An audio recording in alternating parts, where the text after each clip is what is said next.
বঙ্গ সাহিত্য প্রেমী সকল শ্রোতাদের জন্য আমাদের নিবেদন সাহিত্যের ভূত। আজ আমাদের গল্প জীবন ভৌমিকের কলমে নিশি ডাক। আজকের গল্পটি আমরা নিয়েছি আদৃশ পাবলিকেশন থেকে প্রকাশিত গা ছমছম ভূত সমগ্র বই থেকে। গল্প পাঠে এবং সূত্রধর আমি সুপ্রিয়। শুরু হচ্ছে নিশি ডাক।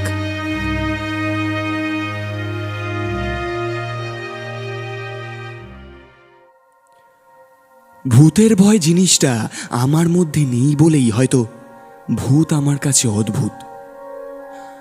ভৌতিক ঘটনা অনেক শুনেছি, ভূতের বাড়ির কথাও শুনেছি, ভূতের গল্পও পড়েছি দেশ বিদেশে, কিন্তু এত স্বাদ থাকলেও জীবনে কখনো ভূতের পাল্লায় পড়িনি। এমনকি নিশি ডাক বলে ব্যাপারটার অভিজ্ঞতাও কোনোদিন হয়নি। নিশি ডাক নিয়ে তো কম গল্প গাছা নেই। কত মানুষ নাকি নিশির ডাক শোনার অভিজ্ঞতা হয়েছে। নিশির ডাকে সাড়া দিয়ে ভুতুরে মৃত্যুর কথা শুনেছি, কিন্তু আমি জানি ব্যাপারটা আসলে একটা রোগ। যারা তথাগতিত নিশির ডাক শুনে বাইরে বেরিয়ে যায়, ঘুম চোখে মাঝরাত্রে বিছানা ছেড়ে বেরিয়ে আসে, ইংরাজিতে তাদের বলে স্লিপ ওয়াকার। এই রোগের চিকিৎসাও রয়েছে। মোট কথা, ভূত যে আসলে মনের বিভ্রম বা নিশি ডাক যে এক প্রকার রোগ, এই ধরনের বিজ্ঞানসম্মত ধারণা নিয়েই আমার বয়স বেড়েছে। আমি বন্ধুদের কথায় জলাজীর্ণ শ্মশান পথে একা একা ঘুরেছি। নির্জন শ্মশানে গিয়ে চিতার পোড়া কাঠ তুলে এনে বন্ধুদেরকে দেখিয়েছি। আমার ভূতের ভয় হয়নি। ভূতের ভয় থাকলে সেদিন রাত দুপুরে আমার মাথার কাছে খোলা জানলা দিয়ে বিমলানন্দবাবুর ডাক শুনে খালি হাতে বাইরে বেরিয়ে আসতাম না।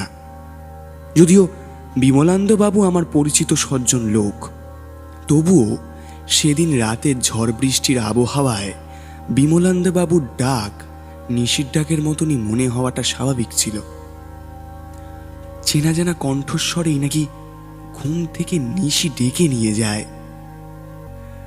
আমার ওসবে বিশ্বাস নেই বলেই অগ্রপশ্চাৎ না ভেবে বেরিয়ে পড়েছিলাম। বেরিয়ে যে অভিজ্ঞতা হলো তা আমার জীবনে প্রথম।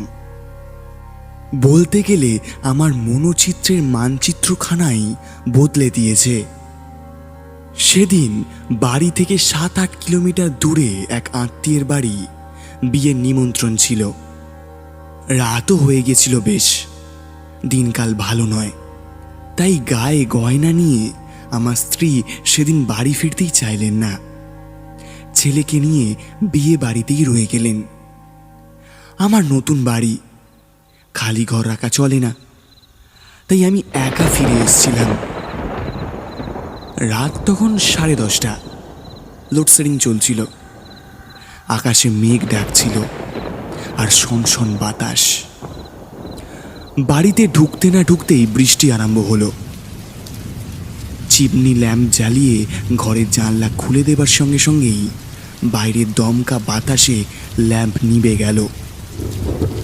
বিছানার সামনে জানলা দিয়ে ধেয়ে আসা বৃষ্টির ঝাপটায় বিছানা ভিজতে না ভিজতেই জানলা বন্ধ করে দিলাম। ঘড়িতে ঢং ঢং করে 11টা বাজল। মশারি টাঙিয়ে শুয়ে পড়লাম।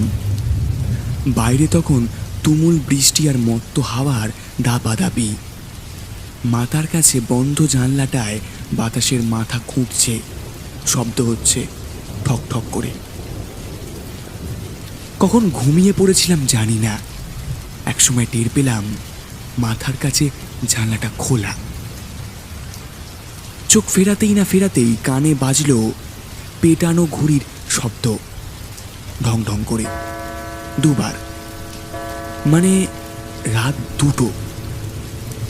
জানলার দিকে চোখ যেতেই টের পেলাম বৃষ্টি ঝরছে, হাওয়া বইছে শনশন করে। কিন্তু জানলাটা খোলা কেন? আমি তো ছিটকানি এটেই বন্ধ করে দিয়েছিলাম। নাকি মাঝরাত্রে একবার উঠেছিলাম, বৃষ্টির খবর নিয়েছিলাম হয়তো। মনে করতে পারলাম না। মনে পড়ছে জানলা বন্ধ করেছিলাম, খুলল কে? বালিশের নিচে টর্চটা হাতের মুঠোয় ধরে জ্বালাতে গিয়ে দেখলাম জ্বলছে না, ব্যাটারি ফুরিয়েছে। দুবার ঝাঁকানি দিতে একটু আলো পেলাম, আর ঠিক সেই সময় শুনতে পেলাম জানলার বাইরে থেকে আমার নাম ধরে অস্বাভাবিক নিচু অথচ পরিষ্কার গলায় কে যেন বলল, বিজন বাবু, একবার বাইরে আসবেন এক্ষুনি। কে? আমি লাফিয়ে উঠে বসে মশারির ভিতর থেকে টর্চের আলো ফেললাম।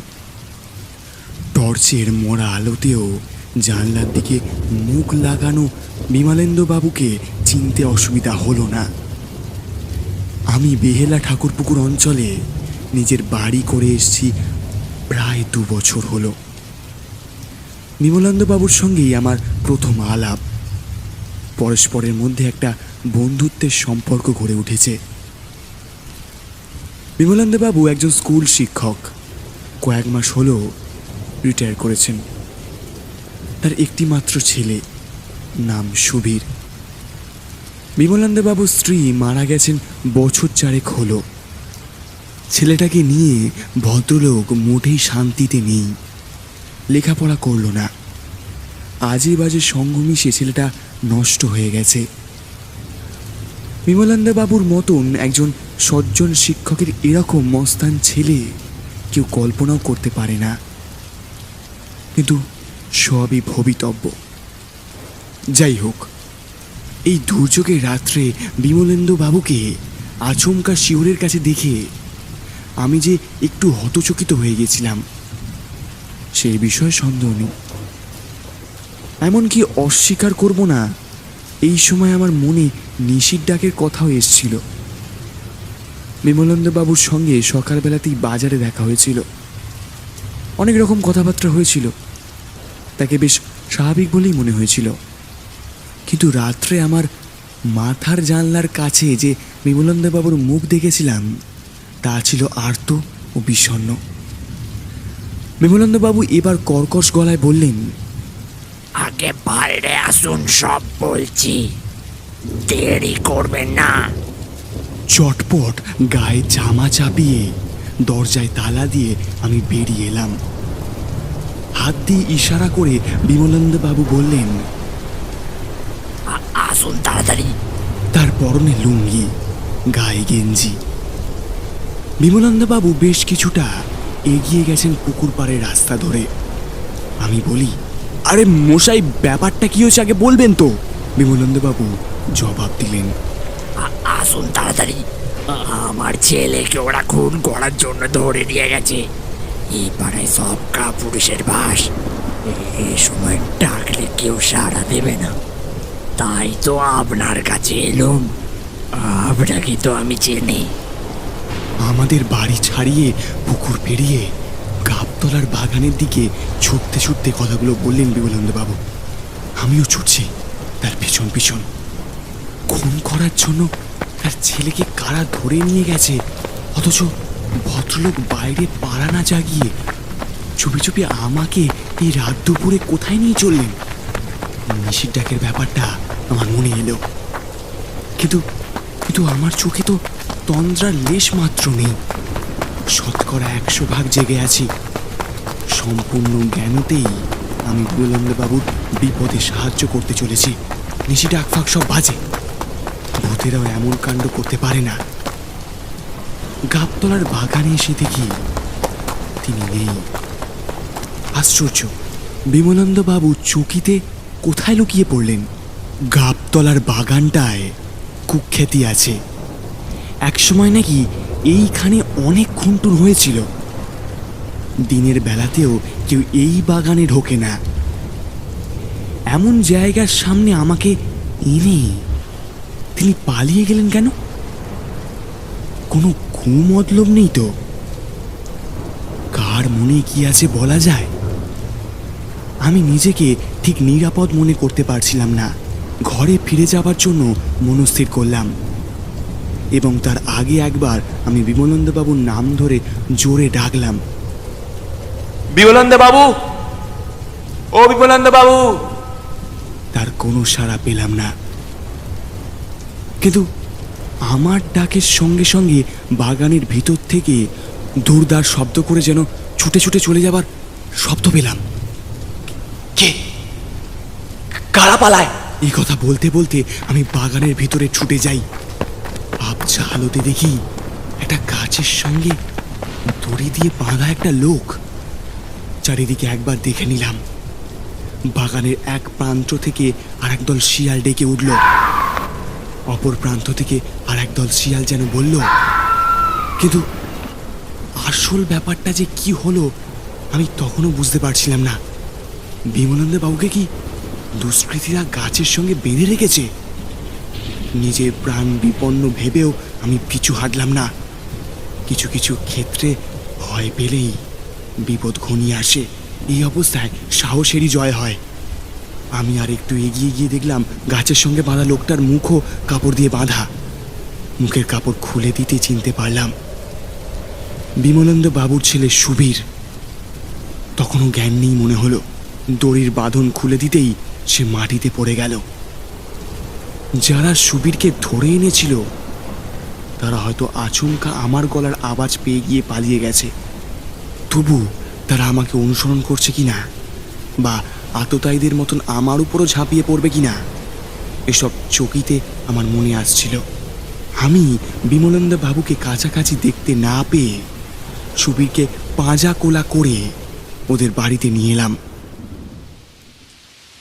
বাড়ির কাছাকাছি এসে দেখি ওদের দরজা একটুখানি ফাঁক করা, ভেতরে অন্ধকার।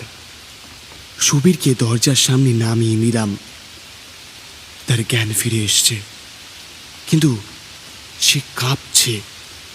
সে বলল, আমাকে খতম করতে এসে ওরা বাবাকে মেরে ফেললো, আমি এর বদলা নেব। বলে খুব জোরে চিৎকার করে উঠল সুবীর। সুবীরের ওই চিৎকার শুনে কাছাকাছির বাড়ির জানলা ফাঁক হলো, আলো জ্বলল। 2-4 জন বেরিয়ে এলো। সুবীর তখন টুকরে টুকরে কাঁদছে। আমি বললাম, তোমার বাবার কিছু হয়নি, তুমি কেঁদো না। তোমার বাবা তো আমাকেই ঘুম থেকে ডেকে তুলে আনলেন। তিনি আমাকে ডেকে না আনলে ওদের হাত থেকে তোমাকে বাঁচানো যেত না। বিস্ময় আর আতঙ্ক ভরা চোখে সুবীর আমার দিকে কিছুক্ষণ তাকিয়ে থেকে বলল, এসব কি বলছেন আপনি? আমি বললাম, হ্যাঁ ঠিকই বলছি। আমাকে বাগানে পৌঁছে দিয়ে তোমার বাবা হয়তো খুনিদের ভয় লুকিয়ে পড়েছেন। তিনি নিশ্চয়ই আসবেন। তুমি এখন ভেতরে চলো। সুবীর যাবে কি? সে উঠতেই পারছে না, ওর মাথা টলছে। ওকে আবার বসিয়ে দিলাম। সে বলল, বাবা আপনাকে কি করে ডেকে আনবে? আমি কি তবে স্বপ্ন দেখেছি? ওরা দরজা ভেঙে ঘরে ঢুকে আমাকে টেনে নিয়ে যাচ্ছিল। বাবা বাধা দিতে ওদের মধ্যে একজন বাবার মাথায় ভোজালের কোপ বসিয়ে দিল।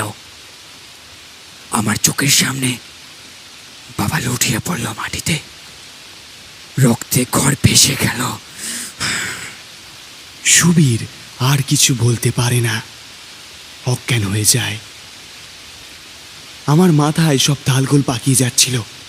মনের মধ্যে বিমলানন্দবাবুর রহস্যটা জট পাকিয়ে যাচ্ছিল। এই সময় পাড়ার একজন বলল, আরে এক্ষুনি পুলিশে খবর দেওয়া দরকার। আর একজন বলল, সুবীরের কথা কিছু বোঝা যাচ্ছে না যে।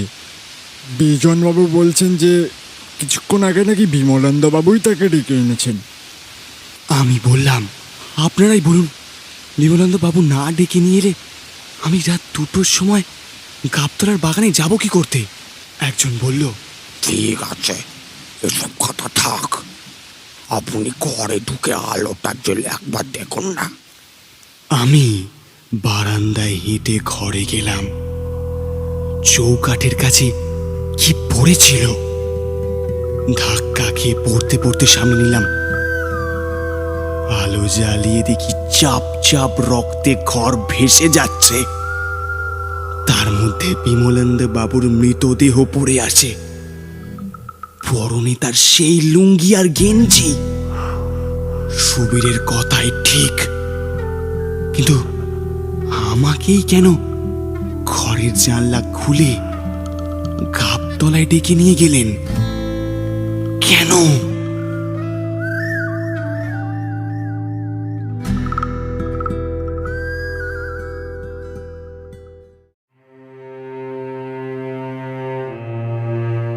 শুনছিলেন জীবন ভৌমিকের কলমে নিশি ডাক। বিমলানন্দবাবুর ভূমিকায় রূপঙ্কর, সুবীরের চরিত্রে রনিত, গল্প পাঠে আমি সুপ্রিয়, অন্যান্য চরিত্রে রূপঙ্কর এবং আমি সুপ্রিয়, আবহ সঙ্গীতে আমি সুপ্রিয়, পোস্টার ডিজাইন শ্রীজু ও অধীপ। কেমন লাগলো আজকের গল্প তা অবশ্যই কমেন্টে জানাবেন। ভালো লাগলে লাইক এবং সাবস্ক্রাইব করতে ভুলবেন না। পরবর্তী রবিবারে ঠিক রাত 9টায় ফিরব আরও একটি রোমাঞ্চকর গল্প নিয়ে। ততক্ষণ সুস্থ থাকুন এবং শুনতে থাকুন সাহিত্যের ভূত। শুভরাত্রি।